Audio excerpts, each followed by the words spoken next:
नमस्कार, जय शंकर दत्तगुरु. मी डॉक्टर सौ अश्विनी जितेंद्र काळे. दिवाळी सण मोठा नाही आनंदाचा तोटा. घरोघरी दिवाळीची सुंदर तयारी झालेली आहे. अंगणामध्ये तोरणं लागली आहे, घरामध्ये लाईट लागलेली आहे आणि घराची स्वच्छता देखील झाली आहे. सुंदरशी रांगोळी रेखाटत आपली घरातील महिला अतिशय आनंदाने फराळाची तयारी सुद्धा करत आहे.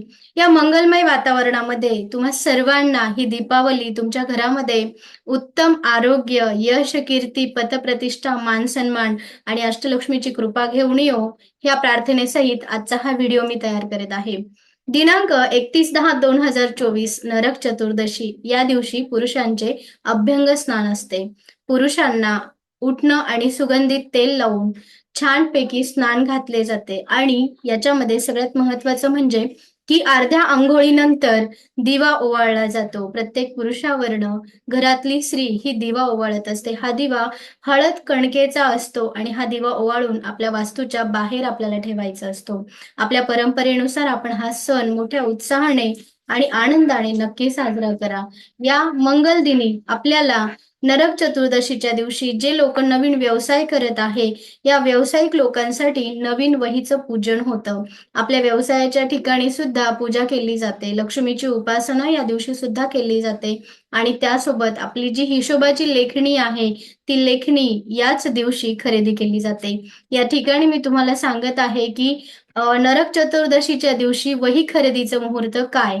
नरक चतुर्दशीच्या दिवशी वही खरेदीचं मुहूर्त आहे सकाळी 6:17 ते 8:03.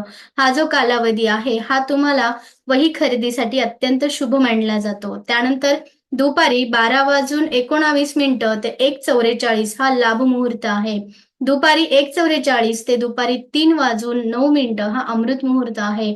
दुपारी 4:35 ते सायंकाळी 6 हा शुभ मुहूर्त आहे आणि सायंकाळी 6 ते 7:35 या अमृत मुहूर्तावर आपण आपल्या हिशोबाची वही खरेदी करायची आहे आणि ही वही खरेदी करून त्याच्यावर सरस्वती पूजन करायचं आहे. आपल्या कुलस्वामिनीचं, आपल्या आराध्याचं नाव लिहून आपल्या व्यवसायाला प्रगती प्राप्त व्हावी ही प्रार्थना आपल्याला दिनांक 31/10/2024 वार गुरुवार या अत्यंत सुंदर अशा दिवशी आपल्या व्यवसायाची प्रगती व्हावी या प्रार्थनेसहित हे पूजन आपल्याला अवश्य करायचं आहे. यावर्षी बरेच जण संभ्रमित आहे की आपण लक्ष्मीपूजन कधी करावं? बऱ्याच लोकांचं असं म्हणणं आहे, की 31 तारखेला हे लक्ष्मीपूजन आहे, परंतु दाते पंचांगानुसार आपलं हे लक्ष्मीपूजन येतं दिनांक 1/11/2024. अतिशय सुंदर रिच्युअल्स डेट आपल्याला मिळत आहे 111 आणि 2024 म्हणजेच काय? खूप सुंदर पद्धतीने आपण ह्या दिवसाला तुम्ही रेकी स्टुडंट असाल, तर रेकीचे अनुभव या दिवशी तुम्ही अवश्य घेणार आहात. जर तुम्हाला रेकी येत नसेल, तर तुम्ही आध्यात्मिक दृष्टिकोनातून सुद्धा माता महालक्ष्मीला आमंत्रित करून आपल्या वास्तूमध्ये स्थिर करू शकता. माता महालक्ष्मीचं पूजन हे आपापल्या पद्धतीनुसार, आपापल्या घरातल्या रीतिरिवाजानुसार आपण नक्की करतो. परंतु लक्ष्मी ही चंचल आहे. लक्ष्मी चंचल आहे, तर या लक्ष्मीला आपल्या वास्तूमध्ये स्थिर करण्यासाठी स्थिर लग्नावर जर आपण लक्ष्मीला आपल्या वास्तूमध्ये पूजन केलं, तर ती अशी लक्ष्मी तुमच्या वास्तूमध्ये चिरकाल स्थिर राहणार आहे. लक्ष्मी म्हणजे काय? तर लक्ष्मी म्हणजे फक्त पैसा नव्हे, तर तुम्हाला मिळणारं उत्तम आरोग्य, तुमच्या सोबत असणारी तुमची आपली माणसं, तुमच्या संकटामध्ये साथ देणारा तुमचा मित्रपरिवार, तुमची असणारी उत्तम संतती, तुमचं असणारं उत्तम ज्ञान, थोडक्यात काय अष्टलक्ष्मी ही तुम्हाला प्राप्त झाली पाहिजे आणि ह्या अष्टलक्ष्मीला जर आपल्या वास्तूमध्ये स्थिर करायचं असेल, अष्टलक्ष्मीचे आशीर्वाद प्राप्त करून घ्यायचे असतील, तर ही अष्टलक्ष्मी आपल्या वास्तूमध्ये स्थिर होते दिनांक 1/11/2024 या सुंदर अशा दिवसावर. वार आहे शुक्रवार. शुक्रवार हा भगवतीचा वार आहे. या दिवशी पहाटे उठून आपण आपल्या अंघोळीच्या पाण्यामध्ये गुलाबजल टाकून उत्तम उठणं आणि सुगंधित तेल लावून स्नान करायचं आहे. भगवतीचं स्मरण स्नानापासूनच सुरुवात करायचं आहे. आज माझ्या घरामध्ये लक्ष्मी येणार आहे आणि ह्या लक्ष्मीला मी माझ्या कुळामध्ये स्थिर करणार आहे. या सुंदर अशा भावनेसहित सगळे राग, द्वेष, लोभ, मद, मत्सर सगळं सोडून, सगळ्या चुकांना माफ करून पुन्हा नव्याने जगण्याची ही संधी ही दिवाळी आपल्याला देत असते. हे लक्ष्मी पूजन आपण शुक्रवारी करणार आहोत. या सुंदर अशा मुहूर्ताच्या मी वेळा तुम्हाला सांगत आहे. लक्ष्मीपूजनाचं लाभ मुहूर्त आहे सकाळी 8:03 ते 9:28 हा कालावधी लाभ मुहूर्ताचा आहे. त्यानंतर 9:28 ते 10:54 हा अमृत मुहूर्त आहे. दुपारी 12:19 ते 1:44 हा शुभ मुहूर्त आहे आणि दुपारी 3:34 ते 6 हा चंचल मुहूर्त आहे. शक्यतो चंचल मुहूर्तावर आपण लक्ष्मीची उपासना करायची नाहीये. ज्यांचं ऑफिस आहे किंवा ज्यांचा व्यवसाय आहे आणि व्यवसायाच्या ठिकाणी जर तुम्हाला लक्ष्मीपूजन करायचं असेल, तर तुमच्या सर्वांसाठी दुपारी 12:19 ते 1:44 हा शुभ मुहूर्त अत्यंत फायदेशीर ठरणार आहे. या शुभ मुहूर्तावर आपल्या ऑफिसमध्ये पूजा करा आणि सायंकाळी आपण आपल्या वास्तूमध्ये स्थिर लग्नावर म्हणजेच लक्ष्मी कुबेर पूजनाचा सर्वोत्तम मुहूर्त येतो सायंकाळी 6:50 ते रात्री 8:40 वृषभ स्थिर लग्न. या स्थिर लग्नाला आपण आपल्या घरामध्ये आपली अष्टलक्ष्मी स्थिर करणार आहोत आणि आपल्या कुटुंबासहित, आपल्या परिवारासहित मोठ्या आनंदाने, उत्साहाने हा सण साजरा करणार आहोत. आता बऱ्याचदा आपली मुलं पूजनाला तयार होत नाही किंवा लक्ष्मी समोर बसायचं तर ते फटाके, त्यांचं सेलिब्रेशन याच्यामध्ये व्यस्त असतात. परंतु मी ते सांगू इच्छिते, पूर्ण परिवारासहित आपण लक्ष्मीची उपासना करायची आहे. लक्ष्मीची उपासना करण्या अगोदर आपण गणेशाचं आवाहन करायचं आहे, श्री विष्णूंचं स्मरण करायचं आहे आणि त्यानंतर माता महालक्ष्मीला आमंत्रित करायचं आणि कुबेर देवतेला आपण आमंत्रित करायचं आहे. हे आपल्या आपल्या पद्धतीनुसार, आपल्याला येत असणाऱ्या स्तोत्र मंत्रानुसार आपण हे पूजन नक्कीच करतो. परंतु काही गोष्टी आहेत ज्या तुम्हाला तुमच्या वास्तूमध्ये लक्ष्मी स्थिर ठेवण्यासाठी नक्कीच मदत करतील.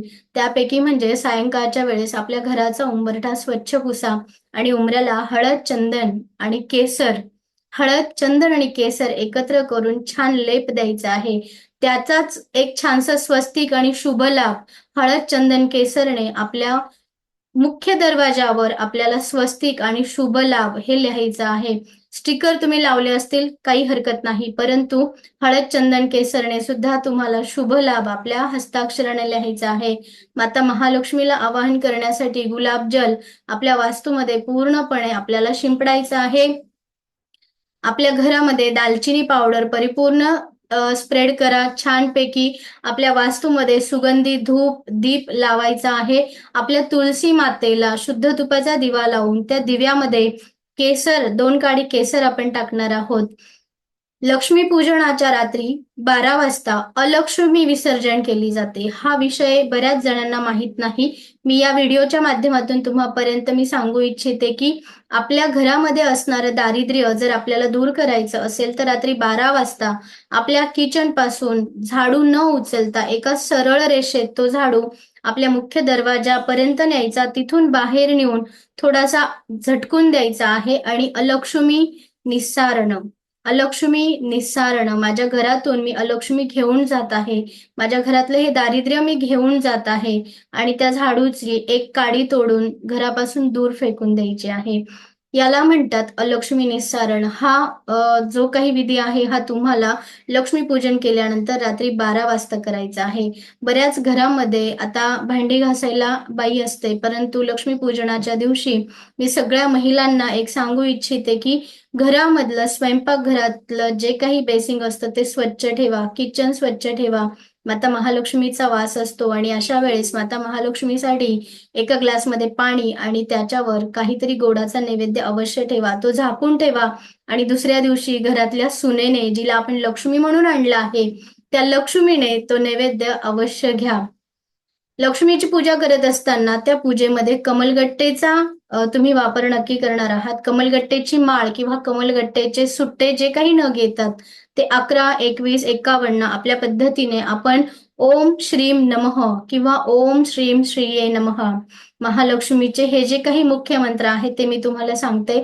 पहिला आहे ओम श्रीम श्रीये नमः, दुसरा आहे ओम श्रीम नमः आणि सगळ्यात सुंदर माझा आवडीचा मंत्र म्हणजे ओम श्रीम ह्रीम श्रीम कमले कमलालय प्रसिद्ध प्रसिद्ध ओम श्रीम ह्रीम श्रीम महालक्ष्मी नमः. या मंत्राचा तुम्ही अधिकाधिक जर जप करत गेलात, रात्र जागवत गेलात, रात्री 12, 12:15 पर्यंत भगवती पुढे गुलाबाचं अत्तर, गुलाबाची अगरबत्ती, गुलाबाशी संबंधित जे जे काही तुम्हाला शक्य होईल, गुलाबाच्या फुलांची आरास हे करून छानपैकी शांत बसून आपला भाव परिपूर्ण शरण जाऊन आपण ह्या लक्ष्मीला आपल्या वास्तूमध्ये जागृत करू शकतो. ही हसतमुख आहे, ही सुंदर आहे, त्रिपुर सुंदरी आहे. हिचं वर्णन, हिचं तेज अतिशय सुंदर आहे. त्याच पद्धतीने तुम्ही सुद्धा जर तुमच्या वास्तूमध्ये लक्ष्मी हवी आहे, लक्ष्मी यावी असं वाटत असेल, तर तुम्ही सुद्धा या लक्ष्मीसारखं दिसावं, असावं, राहावं, सुंदर छान आवरून आपण ही साधना लक्ष्मीपूजनाच्या रात्री करायची आहे. श्री व्यंकटेश स्तोत्राचं पठण केलं पाहिजे. व्यंकटेश स्तोत्र, विष्णू सहस्रनाम जर तुम्हाला या गोष्टी येत नसतील तर श्री हरिविष्णूची सहस्रनामावली येते. ती तुम्ही या दिवशी नक्की पठण करा. त्यानंतर महालक्ष्मीची साधना करा. जर आपल्याकडे श्रीयंत्र असेल तर ह्या श्रीयंत्रावर उसाच्या रसाचा अभिषेक अवश्य केला गेला पाहिजे. श्रीयंत्रावर डाळिंबाच्या दाण्यांनी श्री सूक्ताची 16 आवर्तनं करत आपण ते श्रीयंत्राला अभिमंत्रित करून ते डाळिंबाचे दाणे प्रसाद म्हणून भक्षण केले पाहिजे. धनत्रयोदशीच्या दिवशी आपण धन्याने अभिषेक केला. त्यासोबतच लक्ष्मीला प्रिय असणारे मखाणे, लक्ष्मीला नैवेद्यामध्ये मखाण्याची खीर, अनारसा आणि सफेद मिठाईचा भोग आपण या दिवशी लावत असतो. आपल्या महाराष्ट्रीयन पद्धतीमध्ये पुरणपोळीचा नैवेद्य सुद्धा माता महालक्ष्मीला आपण या दिवशी अवश्य देत असतो. या सुंदर दिवसामध्ये घरातल्या वृद्ध व्यक्तींच्या चेहऱ्यावर आनंद राहील याची अवश्य काळजी घ्या. घरामध्ये सगळ्यांना आनंद द्या. आनंद देत राहाल तर आनंद नक्की मिळतो. पंचतत्वाच्या माध्यमातून जर दिवाळी म्हणाल तर तो विषय अतिशय सुंदर आहे. पृथ्वी, अग्नी, जल, आकाश, वायू. आपण परमेश्वराला दीप लावतो, ते झालं अग्नितत्व. आपण छान रांगोळी काढतो, आपण छान पाण्यामध्ये फुलांची सजावट करतो, जलतत्वाचं पूजन होतं, परमेश्वराला तिलक करतो. या सगळ्या गोष्टी तुम्हाला तुमच्या भावनेशी, तुमच्या ऊर्जेशी संबंधित आहे. पंचतत्वाने जर तुम्ही दिवाळी साजरी करायला गेलात तर ती दिवाळी तुमच्या आयुष्यामध्ये अतिशय सुंदर होते. या अगोदरच्या ज्या अमावस्या आहेत, नीट लक्षात घ्या. आपले हिंदू संस्कृतीतले जे काही सणवार आहेत, हे आपल्याला खूप मोठा संदेश देऊ करता, खूप मोठा बोध आपण ह्या प्रत्येक सणाच्या माध्यमातून घेऊ शकतो. आपल्या हिंदू संस्कृतीतल्या ज्या 12 महिन्याच्या 12 अमावस्या आहे, या 12 अमावस्येला किंवा 11 अमावस्येला आपण अशुभ मानतो किंवा अमावस्येला शुभ कार्य करत नाही, नवीन खरेदी करत नाही. पण आयुष्यामध्ये एक अमावस्या अशी येते की ज्या अमावस्येला आपण लक्ष्मीपूजन साजरे करतो आणि हे लक्ष्मीपूजन साजरे करत असताना आपण दिवे लावतो, एकमेकांना शुभेच्छा देतो, आपण आपल्या आयुष्यामध्ये नवीन कपडे खरेदी करतो, मोठा आनंद साजरा करतो. थोडक्यात काय, जर आपण एखाद्या संकटात असाल, जर आपण आपल्या आयुष्यामध्ये अनेक प्रकारचं स्ट्रगल फेस करत असाल, तर असं समजावं की आपल्या आयुष्यामध्ये ह्या 11 अमावस्या आपल्याला पार करायच्या आहे आणि येणारी एक तरी अमावस्या ही आपल्या आयुष्यामध्ये दीपावली घेऊन येणार आहे. ही असते लक्ष्मीपूजनाची दीपावली, जी आपल्या सगळ्या संकटांवर मात करून लक्ष्मी कृपा प्राप्त करून घेण्याची मोठी संधी आपल्याला सहज मिळते. म्हणून आज जरी तुमच्या आयुष्यामध्ये कुठलंही स्ट्रगल चालू असेल, तर येणारी ही दिवाळी तुम्हाला अंधकारातून प्रकाशाकडे घेऊन जाणारी असावी. त्यासाठी तुम्हाला या दिवशी शनी मंदिरामध्ये सुद्धा जायचं आहे. कारण शनिदेव हे कर्माचे मालक आहेत. कर्माच्या मालकांना सुद्धा आपण वंदन करायचं आहे. परिपूर्ण शरण जाऊन अतिशय सुंदर अशा पद्धतीने दिवा तुम्ही तिथे लावू शकता. 5 दिवे लावा, 11 लावा, 8 लावा.